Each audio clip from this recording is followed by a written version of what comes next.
வணக்கம் சரவணன். நம்ம வந்து இந்த பள்ளிக்கூடம் கல்வியை பற்றிலாம் நம்ம நிறையா பேசிகிட்டு இருந்திருக்கோம் இல்லையா? அது தொடர்பாக வந்து சில கேள்விகள் கேட்கணும் அப்படின்னு நினச்சிட்டு இருந்தேன். முதல்ல வந்து ஒரு சின்ன அறிமுகம், இதை பார்க்குறவங்களுக்கு யார் என்ன அப்படின்னு தெரியணும் இல்லையா? சரவணன் வந்து ஒரு பள்ளிக்கூடம் ஒன்று கட்டப்படுறாரு, அதுதான் அவருடைய அறிமுகம். ஸோ அதுக்கான வேலைகள்லாம் நடந்துகிட்ருக்கு. ஸோ கொஞ்சம் அலாங்தவே நம்ம வந்து மனமலரட்டும் அதை பற்றிலாம் பேசுவோம். பட் ரொம்ப ப்ரீஃபாக படித்ததெல்லாம் எந்த ஊர்? படித்தது 5th வரை ரெட்டி வலசை பிரைமரி ஸ்கூல். எந்த இடத்துல? ரெட்டி வலசை, வெள்ளூர் டிஸ்ட்ரிக்ட். ரெட்டி வலசு. சரி சரி. 6th-லேருந்து 10th வரைக்கும் Mittur high school. Mittur high school. சரி. Okay. 11th 12th Alangayam higher secondary school. Alangayam. சரி. டிப்ளமோ, அதுக்கடுத்து டிப்ளமோ இசி வந்து மோகனூர் பாலிடெக்னிக்னு சொல்லிட்டு SSM polytechnic, sugar mill control. சரி. சேலம் டிஸ்ட்ரிக்ட். சரி. ஸோ படித்தது எல்லாமே வந்து ஓகே. அந்த கடைசி பாலிடெக்னிக் விட்டுடுவோம். அதுக்கு முன்னாடி படித்தது எல்லாமே கவர்மெண்ட் ஸ்கூலா இல்லை கவர்மெண்ட் எய்டட் ஸ்கூல்? எல்லாமே கவர்மெண்ட் ஸ்கூல். சரி. அதுக்கப்புறம் தென் கிராஜுவேஷன், அந்த பாலிடெக்னிக் அப்புறம் வேலை பார்த்தேன் இல்லையா கொஞ்சம்? எந்த இடத்துல? 2 years வந்து HTL, இந்துஸ்தான் டெலிபிரிண்டர்ஸ், கிண்டியில் இருந்தது. இப்போ அந்த இடத்துல வெறும் கட்டணம், அந்த லேண்டை வித்துட்டாங்க இல்லையா? ஓகே. சரி. ஓகே. அப்புறம் நாம வந்து பிறருக்கு கல்வி கொடுக்குற மாதிரியான ஒரு ஸ்கூல் கட்டணும் அப்படிங்கிறது வந்து எப்போ தோணுது? 2001 இருந்து அந்த. ஸோ அப்போ என்ன அப்படின்னாக்கா, ஸோ நான் அதாவது இப்போ நாங்கள் படித்தது வந்து 10th வரைக்கும் நல்ல டீச்சர்ஸ் இருந்தாங்க. ஸோ ஒவ்வொருத்தர் மேலே கேர் பண்ணிக்கிறது. ஸோ ஒரு எங்கள் பள்ளிக்கூடத்தில் 10th படிக்கிற பிள்ளைங்க ஒரு 100 பேர் இருந்தாங்க அப்படின்னா, ஸோ அதில் கொஞ்சம் மார்க் எடுக்கிறது மட்டும் குறியா இல்லாமல், ஸோ அவங்களுக்கு மற்ற கரிக்குலர்ஸ் நிறைய விஷயங்களுக்கு பேச வைக்கிறது, அவங்களுக்கு வேற ஏதாவது திறமைகள் இருக்குது அதை கொண்டு வரது போல நல்ல டீச்சர்ஸ் இருந்தாங்க.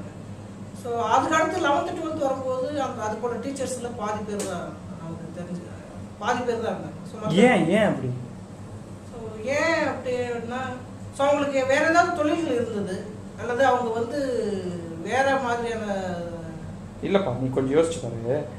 திடீர்னு நான் 10th படிக்கிற வரைக்கும் நல்ல டீச்சர் இருந்தாங்க, திடீர்னு டீச்சர் நல்லா இல்லைன்னு எதனால அப்படி படக்குன்னு எப்படி மாற முடியும்? இல்லை, சூழ்நிலைகள் தான். டீச்சர்ஸ் வந்து அவங்க ஒரு பள்ளிக்கூடத்தில் நல்ல டீச்சர்ஸ் வந்து பாதி பேர் இருக்கலாம். இல்லை இல்லை இல்லை, எனக்கு இந்த கேள்வி வந்து முக்கியமானது, அதனால தான் நான் கேட்குறேன். நான் வந்து ரொம்ப, எனக்கு எந்த கட்டத்துலேயும் கல்வி வந்து மோசமான முறையில் வழங்கப்படலை. ரொம்ப அவுட்ஸ்டாண்டிங்காக தான் எனக்கு கல்வி இருந்ததுன்னு நான் சொல்லலை.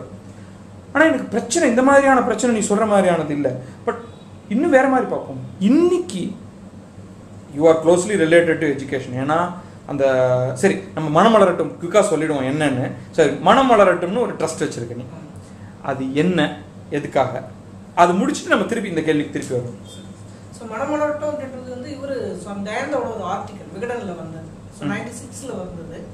ஸோ அந்த ஆர்டிக்கலை பேஸ் பண்ணி ஸோ சில விஷயங்களை செய்வோம். இப்போ நம்ம திருப்பத்தூர், அந்த வெள்ளூர் டிஸ்ட்ரிக்ட்ல திருப்பத்தூர் சரௌண்டிங் பார்த்தோம் அப்படின்னா, ஸோ விவசாயம் எல்லாம் பெருசாக கிடையாது. ஸோ மக்கள் வந்து ஒன்று அவங்களுடைய பேரண்ட்ஸ் வந்து கூலி வேலை பண்ணணும், பாதி பேர் வந்து பெங்களூர் போகிறாங்க. ஸோ பெங்களூர் அல்லது திருப்பூர் இப்படி மேஸ்திரி வேலை, மற்ற சித்தார் கூலி வேலைக்கு போகிறவங்க. சரி. ஸோ அவங்களுடைய பிள்ளைங்க அப்படின்னு பார்த்தாக்கா, ஸோ பள்ளிக்கூடத்துக்கு போகிறவங்க பாதி பேர் போவாங்க, பாதி பேர் வீட்டில் தான் இருக்கணும், தாத்தா பாட்டியோட இருக்கிறாங்க. ஸோ அவங்க எஜுகேஷன் நல்ல விதமாக வெளியில் அவுட்டரில் போனால், ஸோ ஓரளவுக்கு வந்து எக்கனாமிக்கலாக அந்த ஒவ்வொரு வில்லேஜும் கொண்டு வர முடியுமா? கொண்டு வரணுங்கிற விருப்பம், அதுக்கு கல்வி தரம், நல்ல கல்வி தரம். ஸோ எப்படி போய் வந்து பார்த்தாலும் ஒரு கல்வி தான் ஒரு மனுஷனை வந்து அட்லீஸ்ட் அவன் பணம் பார்க்குறானோ இல்லையோ, சரி, நிறைய விஷயங்களை கற்றுக்கிறதுக்கு வந்து கல்வி, நல்ல கல்வி தேவை. ஸோ அதை நம்ம கொண்டு போவோமே அப்படின்றது. நாம் அப்போ அந்த 99 2000 வந்து அங்கே ஃபர்ஸ்ட் வந்து டியூஷன் ஸ்டார்ட் பண்ணுவோம். ஏன்னா நம்மளால டைரக்டா வந்து பள்ளிக்கூடத்துல போயிட்டு எதையும் செஞ்சிட முடியாது. ஏன்னா அங்க ஈகோ ப்ராப்ளம், டீச்சர்ஸ் ஹெச்எம் எல்லாருமே ஈகோ ப்ராப்ளம். சரி. ஸோ வெளியே டியூஷன் ஸ்டார்ட் பண்ணோம். ஸோ டியூஷன் எல்லாரும் யாரோட கண்ட்ரோலில் இருக்குன்னாக்கா அந்த ஸ்கூல் ஒர்க் பண்ணுற டீச்சர்ஸோட கண்ட்ரோலில் தான். சரி. ஸோ அவரே வந்து ஒரு குரூப் ஃபார்ம் பண்ணி மற்ற டீச்சர்ஸை வந்து சேர்த்துட்டு பசங்கிட்ட இருந்து காசு வாங்கிட்டு ஒரு கிளாஸ் பண்ணிட்டு இருப்பாரு. சரி. அப்போ பாதி பிள்ளைங்கள முக்கால்வாசி பிள்ளைங்க அங்கே அவர் டியூஷன் சென்டருக்கு வருவாங்க. சரி. இது மீதி இருக்கிற பிள்ளைங்க ஏன் டியூஷன் போகல அப்படின்னாக்கா ஒன்று அந்த டீச்சர்ஸ் அந்த பிள்ளைங்களுக்கு பிடிக்காம இருக்கலாம், இல்லைன்னா அவங்ககிட்ட பணம் இல்லாமல். சரி. ஸோ நாங்கள் வந்து அந்த பணம் இல்லாத பிள்ளைங்களுக்கு டியூஷன் போக முடியாத பிள்ளைங்களுக்கு டியூஷன் ஸ்டார்ட் பண்ணோம். இப்போ ஃப்ரீயாவா இல்லை காசு வாங்கி? ஃப்ரீயா. ஸோ இது வரைக்கும் ஃப்ரீயாக தான் பண்ணிட்டு இருக்கோம். சரி.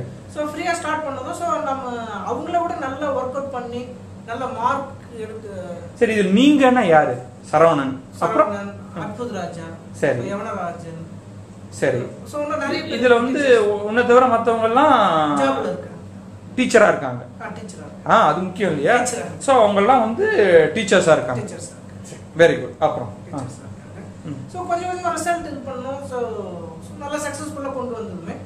அதுக்கு இல்லாம அவங்கள வந்து அந்த கவர்மெண்ட் டீச்சர்ஸ் வந்து கிளாஸ் எடுக்கிறத வந்து ஓரளவுக்கு ப்ரெஷர் கொடுத்து இது ஒத்துக்கிட்டு தான் ஆகணும். இல்ல இப்போ புரியுற மாதிரி சொல்லுப்பா. கவர்மெண்ட் டீச்சர்ஸ் வந்து ஒரு 2 வருஷம் பார்த்தோம். அவங்க வந்து இப்போ பள்ளிக்கூடத்துல அந்த பசங்களுக்கு என்ன பண்றது, டியூஷன் அங்கே போனாங்க வந்து பிராக்டிக் மார்க் நான் கை வச்சிடுவேன்.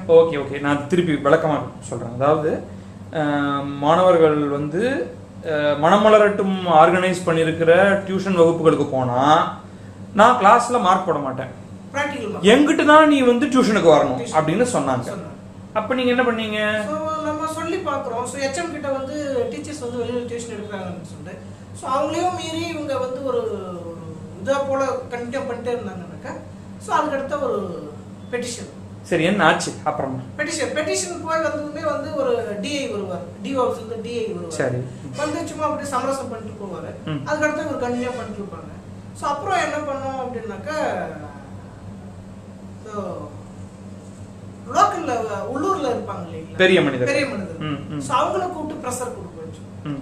ஸோ ஒழுங்கா நாங்க பண்றோம், ஒழுங்கா வந்து பள்ளிக்கூடத்துல கிளாஸ். நீங்க இலவசமா டியூஷன் நடத்துறீங்க, காசு வாங்கிட்டு நடத்துறாங்க. இலவசமா நடத்துற இடத்துக்கு நீ போக கூடாது அப்படின்னு மாணவர்களை அவங்க மிரட்டினாங்க.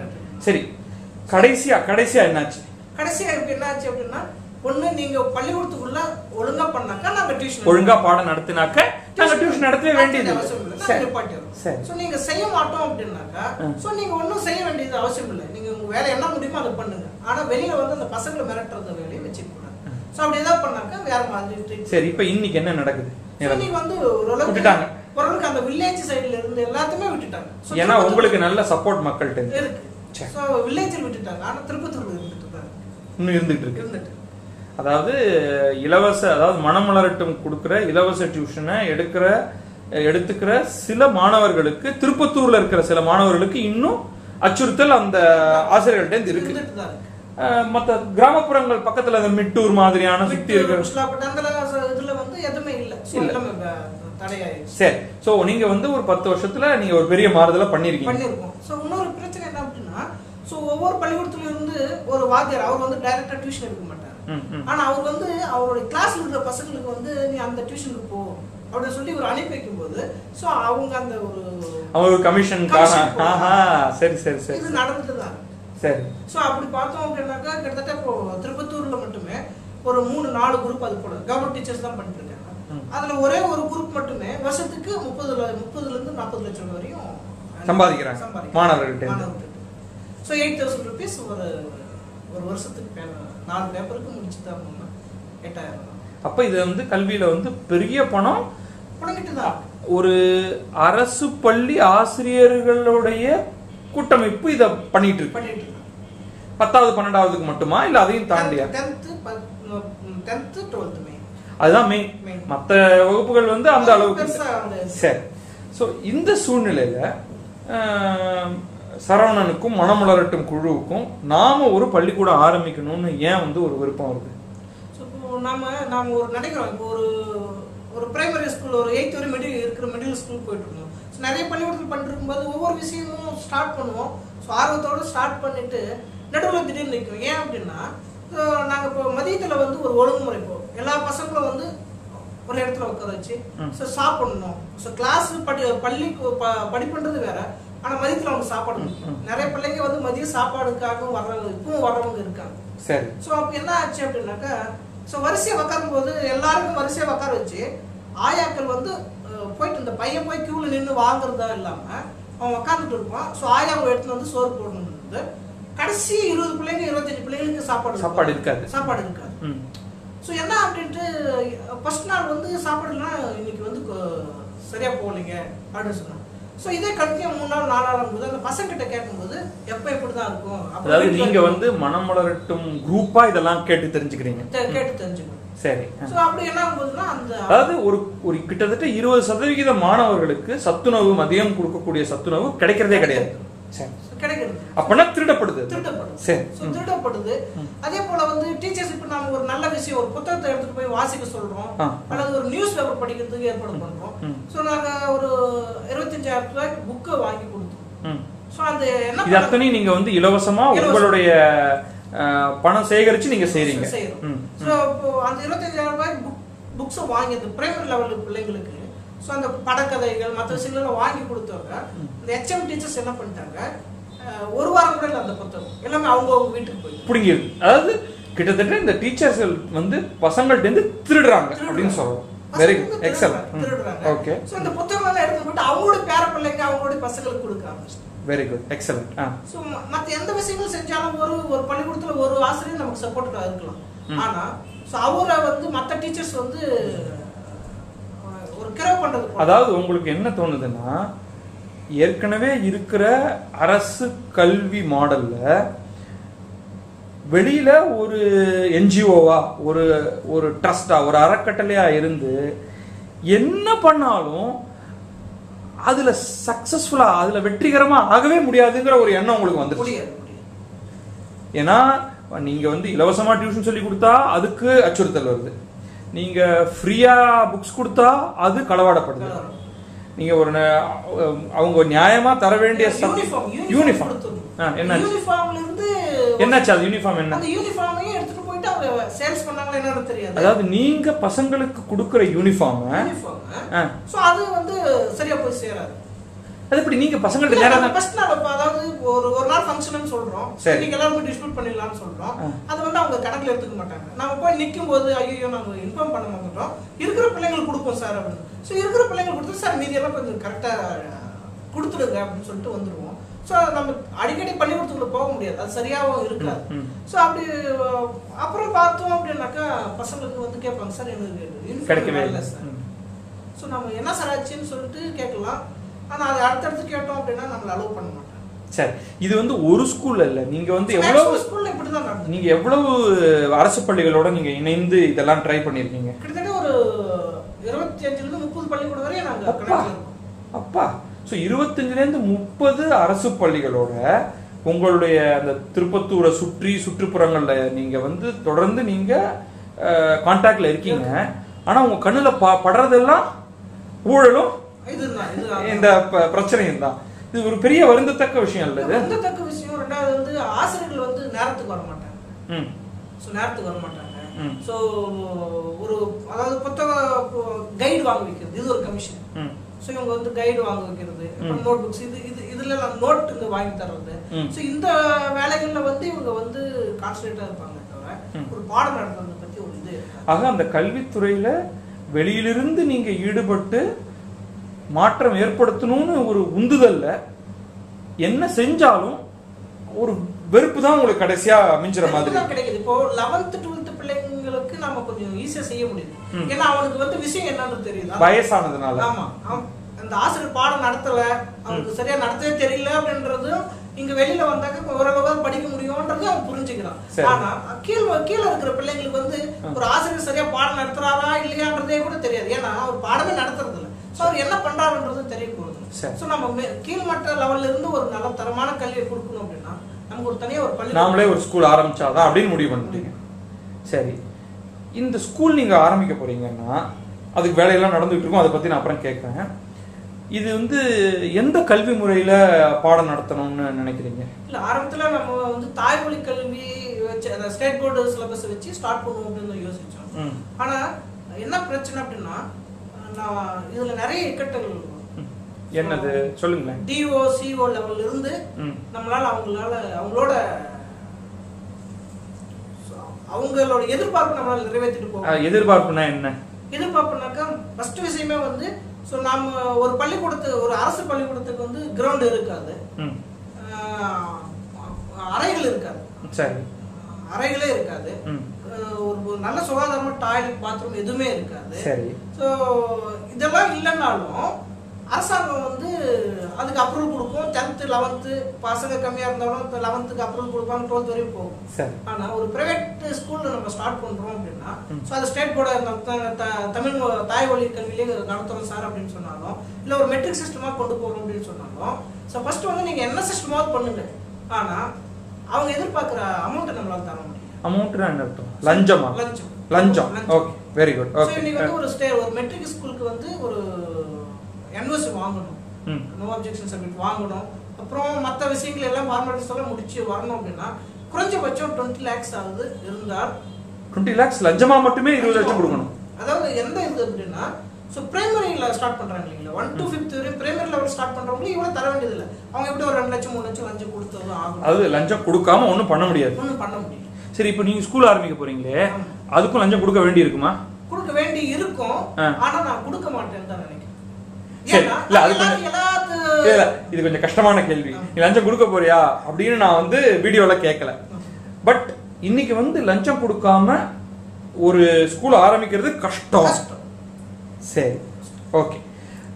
இப்ப நம்ம கேட்ட கேள்விக்கு வர சோ இன்னும் நம்ம இந்த சமச்சீர் கல்வி குழப்பத்துக்கு அடுத்து வருவோம். எனக்கு தெரிஞ்சு இந்த லஞ்சம் எனக்கு தெரிஞ்ச ஒரு அம்மாவோட பேசிட்டு இருக்கேன். அவங்க வந்து இப்போ சென்னையில வந்து பேர் சொல்ல வேண்டாம் ஃபேமஸான ஒரு ஸ்கூலோட ஹெச்எம். சரி. அவங்க வந்து இப்போ இங்க அவுட்டர் சென்னையில வந்து இந்த சுனாமியால பாதிக்கப்பட்ட பிள்ளைங்களுக்காக ஒரு பள்ளிக்கூடம் ரன் பண்ணிட்டு இருக்காங்க. சரி. அவங்க வந்து எவ்வளவு முடியுமோ அவ்வளவு லோ காஸ்ட்ல தான் அந்த பண்ணிட்டு இருக்காங்க. சரி. அதுல பாதி பேரண்ட்ஸ் வந்து பீஸே கட்டுறதில்ல. அதையும் நம்ம அவங்க எடுத்துக்கிறது வெளியிருந்து ஸ்பான்சர் வாங்கி ரெடி பண்ணிருக்காங்க. ஸோ அவங்க வந்து என்ன பண்ணாங்க, பிரைமரி 5th முடிச்சு 6th இருந்து கொண்டு போறதுக்கு சிபிஎஸ்சிக்காக அப்ளை பண்றாங்க. ஸோ அப்ளை பண்ணிட்டு அவங்களோட ஹஸ்பண்ட் போறாரு. ஹஸ்பண்ட் போட்டு கிட்டத்தட்ட 6 month அந்த பேப்பரே அவங்க கன்சிடர் பண்ணிக்கல. சிபிஎஸ்சிங்கிறது சென்ட்ரல் போர்டு தானே, ஆனா ஸ்டேட் கவர்மெண்ட் வந்து என்ஓசி தான். சரி. ஸோ 15 இவர் வந்து எத்தனை தடவை போனாலும் அவரு அக்செப்ட் பண்ணிக்கல. அப்புறம் இந்த அம்மா போறாங்க. இந்த அம்மா போனதுமே வந்து டைரக்டர் சொல்றாரு, ஸோ பெரிய குரூப்போட பிரின்சிபல் தேவையில்லாம் வெளியில லீக் ஆகும், ஸோ நம்ம கொடுத்துருங்க, நம்ம செஞ்சு கொடுத்துடலாம். ஆனாலும் ஒரு அமௌண்ட் வாங்கிடுவோம். ஒரு அமௌண்ட் வாங்கி 6 lakhs. சரி, போதும். அது போதும். 6 லட்சம் கொடுத்து very good, very good, excellent. அது வந்து 2 years முன்னாடி. சரி. அப்ப இப்போ கொஞ்சம் இன்ஃப்ளேஷனால கொஞ்சம் ஏறி இருக்கணும் இல்லையா? கண்டிப்பா. ரொம்ப நல்ல விஷயம். சரி, ஆக இந்த பிரச்சனையை விட்டுருவோம். ஸோ இப்போ ஸ்கூல் ஆரம்பிக்கிறதா இருந்தா சிபிஎஸ்சியா இருக்கணும்னு வருது. சிபிஎஸ்சி இருக்கு. ஏன்னா சிபிஎஸ்சினாக்கா எல்லாமே ஆன்லைன் தான். 5 பைசா செலவு கிடையாது, லஞ்சம் கிடையாது. ஆனா இங்க நோ அப்ஜெக்ஷன் சர்டிபிகேட் வாங்குறதுக்கு மட்டும் கொஞ்சம் டான்ஸ் ஆடணும். அது ஏதோ பண்ணிட்டோம்னா பிரச்சனை இல்லை. ஆனா மாணவர்களோட ஆங்கிள் இருந்து பார்ப்போமே, சிபிஎஸ்சி சிலபஸ் இங்க தமிழ்நாட்டில் வந்து இந்த சமச்சீர் கல்வி பத்தி ஏதோ பேச்சு வந்துட்டு இருக்கு, இப்ப நடந்துகிட்டு இருக்கு. இதுக்கு முன்னாடி matric state board syllabus, central board சிலபஸ்ங்கிறது வந்து நல்லதா உன்னுடைய பார்வையில்? இல்ல, இப்போ எந்த போர்டு சிலபஸ் அப்படின்றத விட சொல்லித்தர ஆசிரியர்கள் வந்து ஒரு நல்ல பெரிய கட்டணங்களோ அல்லது லைப்ரரி அது எல்லாமே இருந்தும் ஆசிரியர்கள் தரமாவோ இல்ல சொல்லித்தர விதங்களோ சரியா இல்லைன்னா ஒன்றும் நடக்காது. ஆனா ஒரு சிறந்த ஆசிரியர் இருப்பாங்க. ஒரு இப்ப எனக்கு தெரிஞ்சு ஒரு கவர்மெண்ட் பிரைமரி ஸ்கூல், ஸோ அவர் வந்து அவருடைய கண்ட்ரோல்ல வந்து ஒரு 200 பிள்ளைங்க இருக்காங்க. ஆனா அவர் வந்து ஒரு சிட்டில வந்து அதிக அளவு படிச்ச ஒரு ஆசிரியரோட ஒரு அனுபவ ரீதியா அவர் அந்த மாணவர்களோட பேசுறது, ஒரு ஒவ்வொரு விஷயம் சொல்லி தர விஷயங்கள்ல அந்த மாணவர்கள் சிறப்பா இருக்கிறாங்க. சோ நம்ம சிபிஎஸ்சி ஒரு எந்த சிலபஸ் அப்படின்றத விட அதை நம்ம எப்படி சொல்லித்தரோம், அந்த மாணவர்களை எப்படி சுதந்திரமா அவங்களுக்கு அதை அந்த பாடத்தை புரிஞ்சுக்கிறாங்க. சரி, நான் இப்படி கேட்கிறேன்னா, நீ படிச்சது வளர்ந்தது எல்லாமே ஒரு கிராமப்புறம் இல்லையா? இப்ப பள்ளிக்கூடம் ஆரம்பிக்க போறதும் கிராமப்புறம். என்ன இந்த சூழல்ல ஆங்கில கல்வியை கத்துத்தர, ஆங்கில கல்வியை பிரதானமா முன்வைக்கிற சிபிஎஸ்இ தான் சிறந்தது மாணவர்களுக்கு, அதுதான் நான் செய்ய போறேன் அப்படின்னு ஒரு முடிவெடுத்து நீ செய்ய போறப்ப அது சரியான முடிவு தான் அப்படிங்கறதுல நம்பிக்கை இருக்கா உனக்கு? சரியான முடிவுலாம் இருக்கிறதுல குவாலிஃபைடா இருக்கிற. அதாவது லஞ்சம் போன்ற பிற காரணங்களுக்காகவும் அமைப்பு ரீதியான பிரச்சனைகளுக்காகவும் சிபிஎஸ்இ நோக்கி போறியா, இல்ல சப்போசிங் தமிழ்நாட்டுடைய அரசியல் சூழல் அல்லது இந்த நிர்வாக சூழல் மாறி நம்ம கற்பனை தானே, கற்பனையாவது பண்ணுவோம், ரொம்ப அற்புதமான ஒரு சிஸ்டமா மாறி ஒத்த பைசா கேட்காம லஞ்சமெல்லாம் வாங்காம நல்ல நியாயமா பண்றதா இருந்தா தமிழ் மீடியம் இருக்கிற மாதிரி பண்றது சிறப்புன்னு நினைக்கிறியா, இல்ல உங்க கிராமம் உங்களுடைய சுற்றுப்புறத்தை மனசுல வச்சுக்கிட்டு இல்ல இந்த இந்த சிக்கல்கள்லாம் இல்லாம யாருடைய தொந்தரவும் இல்லாம நேர்மையா ஒரு விஷயத்தை செய்ய முடியும்னா தாய்மொழி கல்வி தான் பெஸ்ட். தாய்மொழி கல்வி தான் கொடுப்பேன், அதுதான் கொடுக்கும். ஆனா இன்னைக்கு வந்து தாய்மொழி கல்வியை நீ தர முடியாம இருக்கிறதுக்கு லோக்கல் சூழல் காரணம். இந்த தாய் தமிழ் பள்ளின்லாம் சொல்லிட்டு இருக்காங்க இல்லையா, அதுல நான் எதுவுமே போனது கிடையாது, பார்த்தது கிடையாது, இதான் பார்த்திருக்கியா பண்ணி? இல்ல நான் பார்த்தது இல்ல. ஆனா தாய் தமிழ் கல்வின்ற தமிழை மட்டுமே சொல்லி தந்துட்டு இருக்கிறதுனால இல்ல அவங்க வந்து தமிழை மட்டுமே சொல்லி தராங்களா, அவங்க ஆங்கிலம் சொல்லி தராங்களான்னு எனக்கு தெரியாது, எனக்கு நிஜமா அதை பத்தி மேற்கொண்டு தெரியாது. பார்த்தது இல்லைன்னா நம்ம அதை பத்தி பேச வேண்டாம், விட்டுருவோம் நம்ம. சரி, ஸோ இப்பொழுதுக்கு சிபிஎஸ்இன்னு மனசுல முடிவு பண்ணியாச்சு. இது எக்ஸாக்டா எந்த இடத்துல வருது உங்களுடைய ப்ரொபோஸ்ட் ஸ்கூல்? திருப்பத்தூர்ல இருந்து ஒரு 10 கிலோமீட்டர் குஸ்லாப்பட்டு அப்படின்ற ஒரு வில்லேஜ்ல. மெதுவா சொல்லு. குசலாப்பட்டு. குறிசிலாப்பட்டு. சரி, இது இந்த இடத்துல இந்த பள்ளிக்கூடம் வரப்போகுது. சில டஃப்பான கேள்விகள் கேட்குறேன். இந்த பள்ளிக்கூடத்துக்கு பணம் பத்தி கடைசியா வரும். இந்த பள்ளிக்கூடத்துக்கு யாரு ஆசிரியர்களா இருக்க போறாங்க? ஆசிரியர்கள் வந்து இப்போ ஒரு பிரைமரி லெவலுக்கு வந்து டீச்சிங் பண்றதுக்கு இப்போ நாங்க ஒரு டிகிரி எடுத்துறோம். இல்ல நான் கேக்குறது அந்த சுத்து வட்டாரத்துல இருந்தா ஆசிரியர்கள் நீங்க எடுக்க அந்த ஒரு 15-20 கிலோமீட்டர் டிஸ்டன்ஸ்ல என்ன இருக்க முடியும்.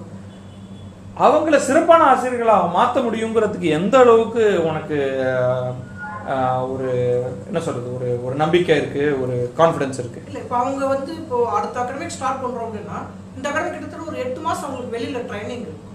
சரி, அதாவது ட்ரைனிங் மூலமாக ஒரு சிறப்பான ஆசிரியர் குழாத்தை உருவாக்க முடியும்னு நம்பிக்கை இருக்கு. சரி, ஓகே, நான் அதுக்கு மேல நான் கேட்கல, ஏன்னா நேரில் என்ன நடக்குதுங்கிறத பார்க்கறப்ப தான் தெரிய போகுது நமக்கு. அது ஒண்ணு.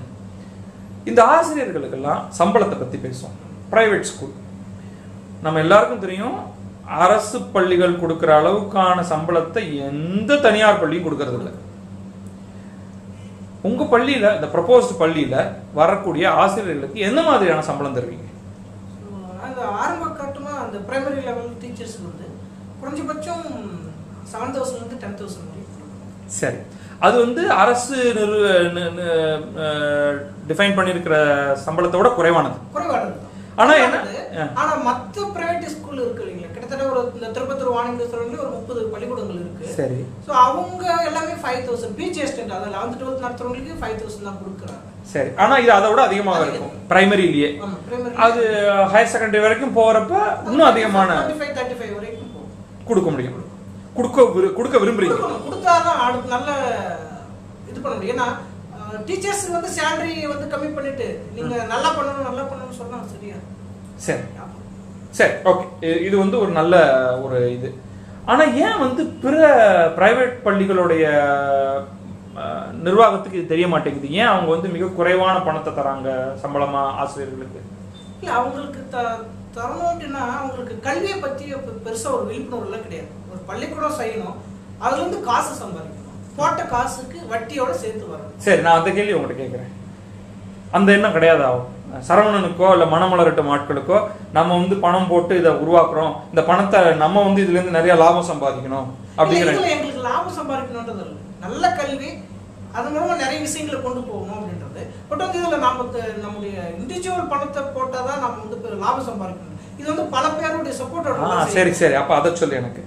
அப்ப இந்த இந்த இந்த பள்ளிக்கூடத்தை உருவாக்குறதுக்கு உங்க யாருடைய சொந்த பணமும் போடல, ஏன்னா உங்க யார்ட்டையும் சொந்த பணம் கிடையாது. அதான் கரெக்டா?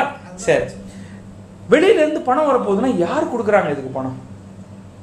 அதாவது கல்வியின் மேல ஆர்வம் இருக்கிறவங்க. இந்த இடத்துல இந்த விஷயம் நடந்தா இப்போ ஒரு கிராமத்துல 10 பேர் படிச்சு வெளியே வராங்க. ஸோ அந்த 10 பேர்ல குறைஞ்சபட்சம் ஒரு 7-8 பேராவது வெளியில நல்ல ஒரு செட்டில்டா ஆனாதான் அவங்கள பார்த்து அடுத்தடுத்து வருவாங்க. சரி. ஸோ ஒரு கிராமம் வந்து ஒரு சின்ன கிராமம் கல்வியால மாறும் அப்படின்னா அடுத்தடுத்து அந்த சுத்தி இருக்கிற எல்லா ஒரு டிஸ்ட்ரிக்ட் லெவல்ல அந்த மாற்றத்தை கொண்டு வர முடியும் அப்படின்னு நீ சொல்றதெல்லாம் வந்து நல்லா இருக்கு. நான் வந்து ரொம்ப மதிக்கிறேன். அப்படிப்பட்ட ஆட்கள் நிஜமாவே இருக்காங்களா? அவங்க பணம் தரத்துக்கு விருப்பப்படுறாங்களா? விருப்பப்படுறாங்க. அந்த மாதிரி எவ்வளவு பேரை நீ பார்த்திருக்கப்பா? நான் நிறைய பேர் பார்க்கல. குறைஞ்ச ஒரு சில பேராவது. ஒரு சில பேர் இருக்கு. சரி. இதுல முக்கியமா இப்பொழுதைக்கு உங்களுடைய பள்ளிக்கூடம் ஆரம்பிக்கிறதுக்கு பெருமளவு நிதி உதவி செய்யறதுக்கு யார் முன் வந்திருக்கா? இவரு சுவாமி தயானந்த சரஸ்வதி. அவரு சுவாமி தயானந்த சரஸ்வதி. அவருடைய அமைப்பு பேர் என்ன? இல்ல அவர் வந்து ஹர்ஷ வித்யா குருகுலம். அது எந்த தயானந்த சரஸ்வதிங்கிறத லிங்க் பண்ணிக்கிறதுக்காக தான் கேட்டேன். ஆனா அவர் வந்து பணத்தை தனிப்பட்ட முறையில கொடுக்கிறாரு. ஸோ இதுக்கும் அவர்களுடைய குரூப் ஆஃப் எஜுகேஷன் இன்ஸ்டிடியூஷன்ஸுக்கும் எந்த உறவும் இல்லை. சரி. அவர் வந்து எவ்வளவு பணம் தரேன்னு சொல்லியிருக்காரு? 20 லட்சம் ரூபாய் தரேன்னு சொல்லியிருக்காரு. ரொம்ப பெரிய விஷயம். அதை தவிர வேற என்ன எந்த விதத்துல உதவி செய்யறேன்னு சொல்லியிருக்காரு? அதுக்கு அடுத்தடுத்து அது நல்ல நல்ல ஒரு தரமா இதாக நம்ம கொண்டு வந்துட்டோம் அப்படின்னா அதுக்கு அடுத்த வளர்ச்சி இப்போ இதுக்கும் நம்ம செய்வோம் அப்படின்றது. தனிப்பட்ட முறையில வேற யாரெல்லாமாவது வந்து இந்த முயற்சிக்கும் இந்த செயலுக்கும் நிதி உதவி செய்ய சொல்லி அவர் யாரையாவது வழி காமிச்சிருக்காரா? ஒன்றும் இல்லை. ஸோ அவரு சொல்றேன்னு சொல்லியிருக்காரு. சரி. அது இல்லாம வெளியிலயும் நிறைய பேர் அப்ரோச் பண்ணியிருக்கோம். அவங்க எல்லாம் என்ன சொல்றாங்க? சோ செய்யற முடிஞ்ச அளவுக்கு நான் கொண்டு அந்த நிலம் வாங்குறதுக்கு உதவினது பத்தி சொன்னீங்க. இப்ப இந்த நிலம் வந்து முழுக்க உன்னுடைய முயற்சியில தான் வந்தது. சரி. அதுக்கு யாரும் இன்னும் உதவிகள் எதுவும் செய்யல. சோ இப்ப வந்து ஐடியா என்னன்னா சொந்த முயற்சியில இருக்கிற பணத்தை ஏதோ கொஞ்சம் கொடுக்க முடியும் உங்களால. பட் பொதுமக்கள் பலரும் சேர்ந்து பணம் கொண்டு வந்து கொடுத்தா நியாயமான ஒரு கல்வி அமைப்பை உருவாக்கி அங்க இருக்கிற மக்களுக்கு சேவை செய்ய முடியும் அப்படிங்கிறது உங்க மனம் மலரட்டும் அமைப்போட கருத்து. அது நீங்க செய்ய போறீங்க. Very good. வாழ்த்துக்கள்.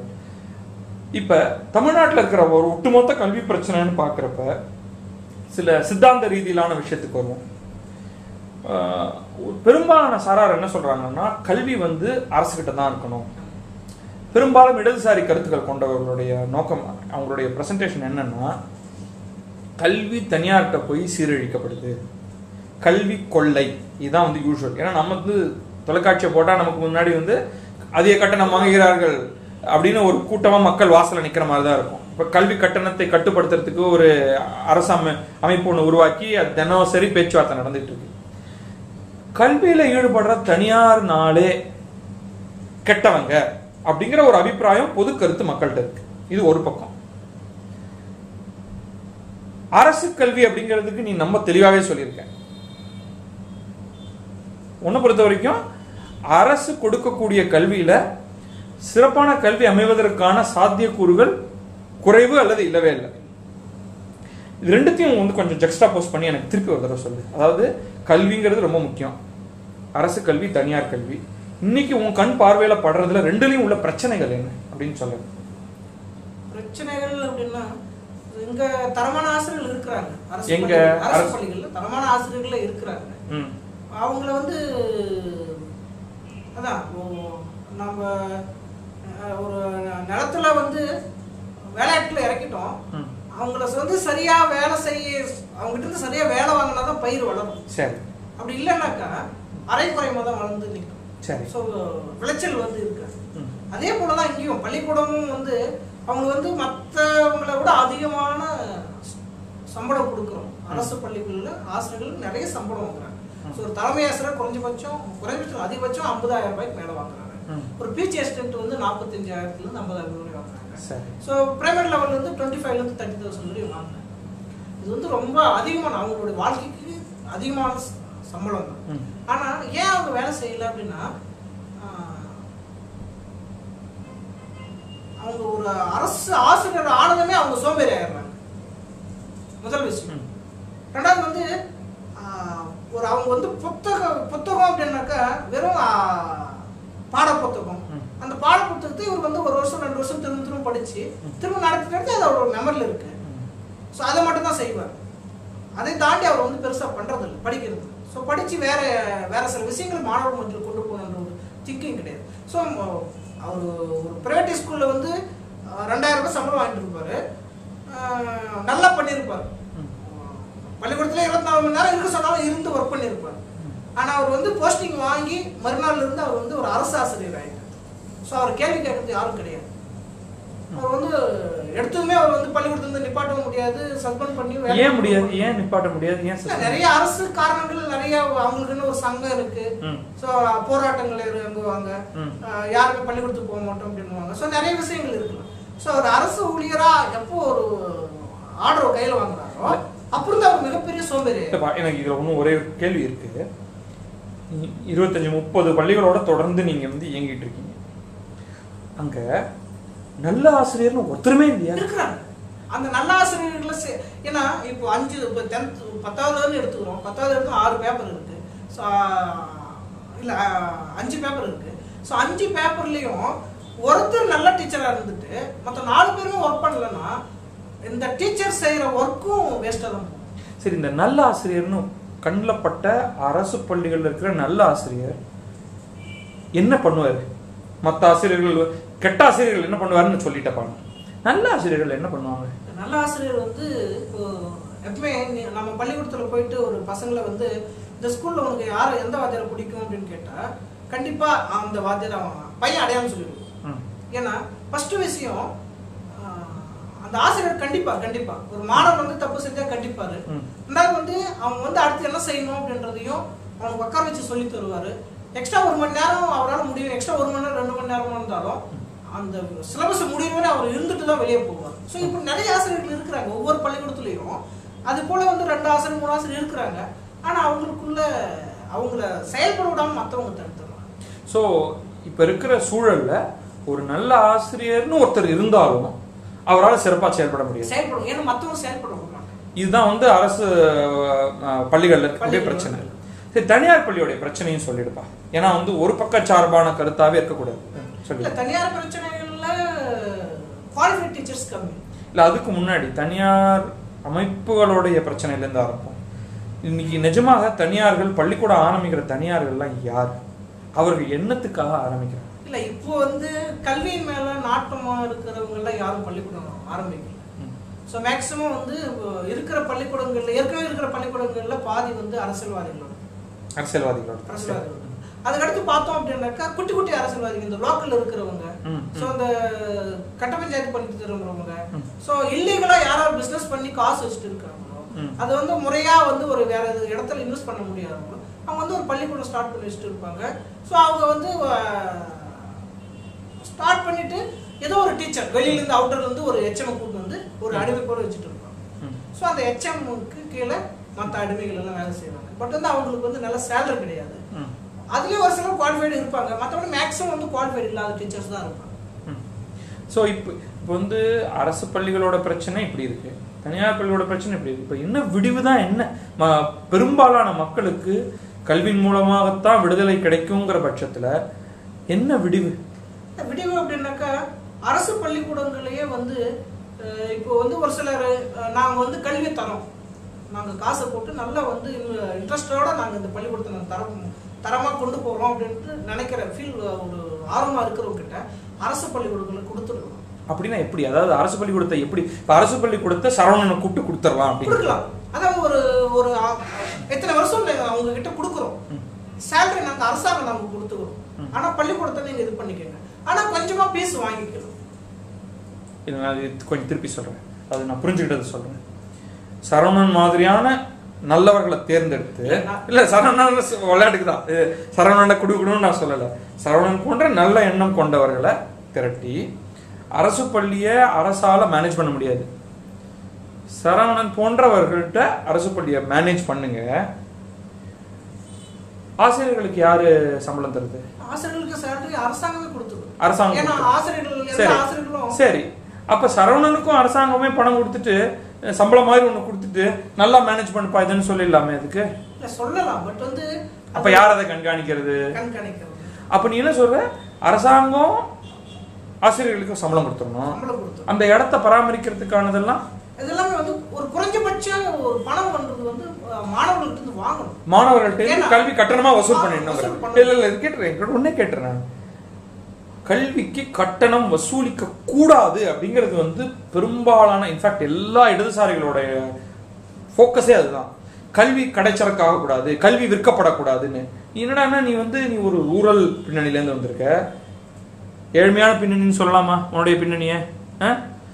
ஆனா நீ இன்னைக்கு மாணவர்கள்ட்ட இருந்து கட்டணம் வசூலிக்கணுங்கிறது நியாயமா? இல்ல இப்போ ஒரு ஒரு ஒரு பேரண்ட்ஸுக்கு அவங்களுடைய கல்யாணம்னாக்க லட்சக்கணக்கில் செலவு பண்ணுவாங்க, கடன் வாங்கியாவது. இல்ல ஏழைகள் என்ன பண்றாங்க? இல்ல ஏழைகள் அப்படின்னா எதுவும் கிடையாது. ஏழைகள் அப்படின்னா இப்போ முன்னாடி எல்லாம் சாப்பாட்டுக்கே கஷ்டம் அப்படின்ற ஒரு சூழ்நிலை இருந்திருக்கலாம். ஆனா இன்னைக்கு அரசாங்கமே சாப்பாடு கொடுத்துடுது. இல்லப்பா, இது ரொம்ப முக்கியமான கேள்வி. திருப்பத்தூரை சுத்தி உள்ள இடங்களை நல்லா நீ பாத்துக்கிட்டு இருக்க, அங்கதான் தினமும் இருந்துட்டு இருக்க. ஏழைகளே கிடையாதா? ஏழைகள் இருக்கிறாங்க, ஏழைகள் இருக்கிறவங்க அப்படின்னு ஒண்ணுமே இல்லை, அவங்களால செய்யவே முடியாத சூழ்நிலை இருக்கிறவங்க ஒரு 5-10% தான் இருப்பாங்க.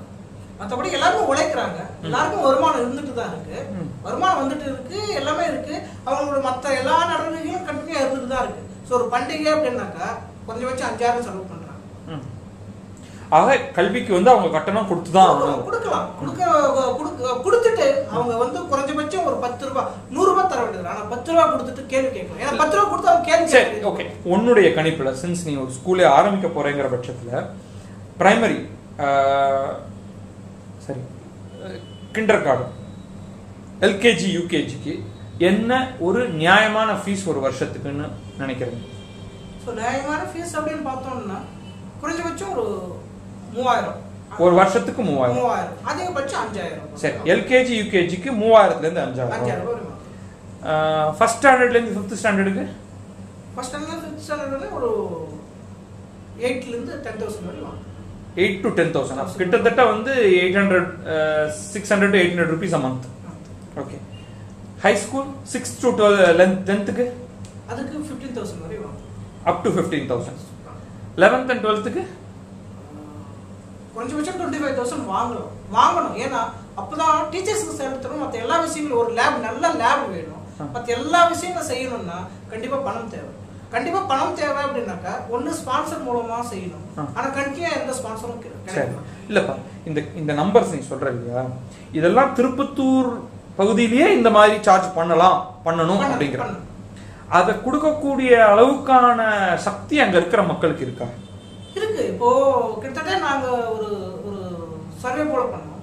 எத்தனை பேர் வெளியில போய் படிக்கிறாங்க, திருப்பத்தூர் போயிட்டு, அதாவது 20 கிலோமீட்டர் தாண்டி திருப்பத்தூர் படிக்கிறவங்க எத்தனை பேர் அப்படின்னு பார்க்கும்போது கிட்டத்தட்ட ஒரு 3000 பசங்களுக்கு மேல திருச்செங்கோடு, நாமக்கல், சேலம், இந்த சரௌண்டிங், அரூர், இந்த சரௌண்டிங் போய் படிச்சுட்டு இருக்காங்க. ஸோ அவங்க குறைஞ்சபட்சம் எவ்வளவு கட்டுறாங்கன்னாக்கா ஃபீஸ் மட்டுமே 30,000 கட்டுறாங்க. ஹாஸ்டலுக்கு ஒரு 40,000. ஸோ 70,000. நீ ஒண்ணுமே எனக்கு என்னவோ நீ கொஞ்சம் இந்த அப்பர் லெவலையே பாக்குற மாதிரி தோணுது. ஒரு விவசாய கூலி திருப்பத்தூர் பகுதியில ஒரு ஆண்டுக்கு எவ்வளவுப்பா சம்பாதிப்பாரு? ரொம்ப, அதாவது நான் தெருவில் பிச்சை எடுக்கிறவங்களை பத்தியே நான் பேசல. குறைந்தபட்ச சம்பளம் பெறக்கூடிய நிலத்துல இறங்கி, சொந்த நிலம் இல்லாம நிலத்துல இறங்கி உழைக்கிறவர் என்ன வாங்குவார் சம்பளம்? ஒரு 50,000 ரூபாய். ஒரு ஆண்டுக்கு 50,000 ரூபாய். அவர் எப்படிப்பா ஒரு குழந்தைக்கு 25,000 ரூபாய் கொடுத்து படிக்க வைப்பாரு? இல்ல, ஒரு குழந்தைக்கு ஒரு ஆண்டுக்கு கொடுக்க முடியும் அப்படின்னா அவருக்கு மற்ற விஷயங்களுக்கு எல்லாம் செலவு பண்றது எப்படி ஒண்ணு செய்யற செலவு பண்றாங்க? இல்ல, நான் கேட்கறது இந்த பாயிண்ட்டுக்கு மட்டும் வரும். 50,000 ரூபாய் குடும்பத்துக்கு, குடும்ப வருமானம் 50,000 ரூபாய், புருஷன், பெண்டாட்டி, 2 குழந்தைகள் அப்படின்னு வச்சுக்கோம். இந்த 2 பேரையும் நல்ல கல்வி கற்று அவங்க நல்லா முன்னேறணும்னு முடிவு பண்றாங்க. அப்ப 50,000 ரூபாய் வருமானத்துல வீட்டுல தங்கி வாழ்ந்து சாப்பிடணும். அப்ப 2 குழந்தைகளுக்கும் எவ்வளவு அவங்களால அலோகேட் பண்ண முடியும் படிப்புக்குன்னு? இல்ல, பண்ண முடியாது அப்படின்றதுதான் நிஜம். அப்ப பண்ண முடியாது. அப்ப பண்ண முடியாதவர்களுக்கு என்ன வாய்ப்பு? அரசு பள்ளிக்கூடம். ஆனா அரசு பள்ளிக்கூடம் தரம் குறைவாக இருக்கு. சரி, இந்த ப்ராப்ளத்தை சரவணன் இன்றைக்குள்ள தீர்த்துடு அப்படின்னு நான் சொல்ல முடியாது. எனக்கு நிஜமா தெரியல. எனக்கு கல்வியை பத்தி நான் நிறைய பார்த்துட்டு இருக்கேன், படிச்சுட்டு இருக்கேன். ஆனா இது நிஜமான பிரச்சனை. ஸோ ஒரு விதத்துல சொல்ல போனா, மனமலரட்டும் நீங்க அமைக்கக்கூடிய இந்த பள்ளிக்கூடம் ரொம்ப அடிமட்டமான குழந்தைகளுக்கான பள்ளிக்கூடம் இல்லை அப்படின்னு ஆயிடுது. இல்ல, அடிமட்டமான இதுல நாங்க இப்போ கிட்டத்தட்ட ஒரு 60% ஸ்டூடெண்ட்ஸ் தான் ஃபீஸ் வாங்க போறோம். மீதி பேர்ட்ட ஃபீஸ் வந்து லோ காஸ்ட், எவ்வளவு முடியுமோ அவ்வளவு லோ. இல்லை, ஒரு உதாரணம், இப்போ நீ வந்து ஒரு சாம்பிள் ஃபீஸ் சொன்ன இல்லையா? இப்போ பிரைமரி ஸ்கூலுக்கு ஆண்டுக்கு 5000 to 8000 சொன்னேன், 6000 to 8000. 60% குழந்தைகள் இந்த பணத்தை கொடுப்பாங்க. மீதி 40% குழந்தைகள் என்ன கொடுப்பாங்க? அவங்களால முடிஞ்சது கொடுப்பாங்க, கொடுத்தா கூட கொடுக்காட்டி போ. ஆனாலும் நீங்க வந்து கல்வி கட்டு தருவீங்க. அவங்களுக்கு இந்த பிள்ளைங்களுக்கு என்ன அது என்ன கேரண்டி நீ அந்த மாதிரி தான் செய்வீங்கன்னு? கேரண்டி எப்படின்னா, இப்போ நான் அதாவது இப்படி ஆரம்பிச்சுட்டு ஒரு வருஷம் கழிச்சு அதெல்லாம் கிடையாது, அவங்கெல்லாம் வேண்டாம், நீ காசு கொடுத்தா கூட இல்லாட்டி நீ வெளில போ, நான் வந்து காசு கொடுக்குறவங்களுக்கு தான் பாடம் நடத்துவேன் அப்படின்னு சொல்லலாம் இல்லையா? நீங்க சொல்றதுக்கு வாய்ப்புகள் குறைவு. ஏன்னா இந்த 10 வருஷம் 12 வருஷமும் நாங்க ஒரு கல்வியில என்ன யாராவது எப்படி எல்லாம் பாதிக்கப்பட்டிருக்காங்க அப்படின்றது தெரியும். நம்ம உண்மையிலேயே எடுக்க போற அந்த 40% ஸ்டூடெண்ட்ஸ் வந்து பாதிக்கப்பட்டவங்க தான் இருக்கும். பாதிக்கப்பட்டாங்க எக்கனாமிக்கலா அவங்களுக்கு வந்து இதா இருக்காது, ரொம்ப ரிமோட் ஏரியாவில் இருக்கும். சரி, ஓகே, நீ சொல்றதை நான் வேற மாதிரி பார்க்குறேன். அதாவது இது வந்து மீன்ஸ் ஸ்காலர்ஷிப் அப்படின்னு சொல்றது. அதாவது நான் வந்து ஒருத்தரை உள்ள எடுத்துக்கிறப்ப எந்த செலக்ஷனும் போடுறதில்ல, உனக்கு பணம் கொட்ட முடியுமா அப்படின்லாம் இல்லை. நான் எல்லாரையும் வந்து பள்ளிக்கூடத்தில் சேர்த்துக்கிறேன். சேர்த்து முடிச்சுட்டு நான் வந்து வரிசையாக நான் வந்து நீ இவ்வளோ பணம் தரணும்னு சொல்கிறேன். அதில் யாரெல்லாம் தர முடியலையோ அவங்க தராமல் இருக்காங்க. இப்போ சரி பார்ப்பேன், நான் ஒரு 2 கேள்வி டெவில் சர்டிஃபிகேட். பக்கத்தில் 25 குழந்தைகள் பணம் தராமல் இருக்கிறத பார்க்குறாங்க மற்றவங்க. வீட்டுக்கு போய் நல்லமையா என்ன அடித்தாலும் தாங்குறான், இவனுக்கு நம்மளும் பணத்தை கொடுக்காம இருப்போம் அடுத்த வா அப்படின்னா நீ என்ன பண்ணுவ பாப்ப? இல்லை, இப்போ நம்ம அதுதான் முக்கியம். அதாவது முதல்ல வந்து அந்த 60% வந்து ஃபில் பண்ணிடுறோம், காசு வாங்கிடும். ஏன்னா மக்கள் எப்பவுமே வந்து அவன் தரலையே நான் ஏன் தரேன் அப்படின்ற மென்டாலிட்டி உண்டு, இல்லை இழுத்தடிச்சுப்பாங்க. அப்போ வந்து அந்த பள்ளிக்கூடம் ரன் பண்ண முடியாம சூழ்நிலை. அப்போ அதை வந்து மூடிட்டு போயிட்டே இருக்கும். அப்போ வந்து யாரோ நம்ம மேல நம்பிக்கை வச்சு கொடுத்த பணம் எல்லாமே வேஸ்டா போகும், வீணா போகும், எல்லாமே இதா போகும். நாம வந்து இந்த 60% ஸ்டூடெண்ட்ஸ் வந்து அட்மிஷன் பண்றோம். ஸோ அதை முடிச்சுட்டு தான் அடுத்து இந்த லெவலுக்கு வரும். ஸோ இந்த 40% வந்து நம்ம செலக்ட் பண்ணி தான் எடுக்கணும். இந்த மத்திய அரசு வந்து ரைட் டு எஜுகேஷன் பில்லுன்னு ஒன்று பாஸ் பண்ணியிருக்காங்க, தெரியுமா உனக்கு? இந்த 25%. அதில் 25%ங்கிறது ஒரு இது. ரைட் டு எஜுகேஷன் பில்லுன்னு ஒன்று இருக்கு, அதில் நிறைய விஷயங்கள் இருக்கு. அதை படிச்சிருக்கேன்? படிக்கல, அதை எடுத்து படிச்சிரு, ஃபுல்லாக ஒரு தடவை படிச்சிரு. ஓகே, சரி, நிறைய விஷயம் பேசிட்டோம், இதுக்கு மேலே இதை ரொம்ப இழுக்க மாட்டான். பட் நிறைய இன்சைட் கிடச்சிதுப்பா எனக்கு இதை பற்றி பேசுகிறப்ப. அதனால இதை நம்ம ரெக்கார்ட் பண்ணணும்னு முடிவு பண்ணது ஒரு நல்ல விஷயம்தான்.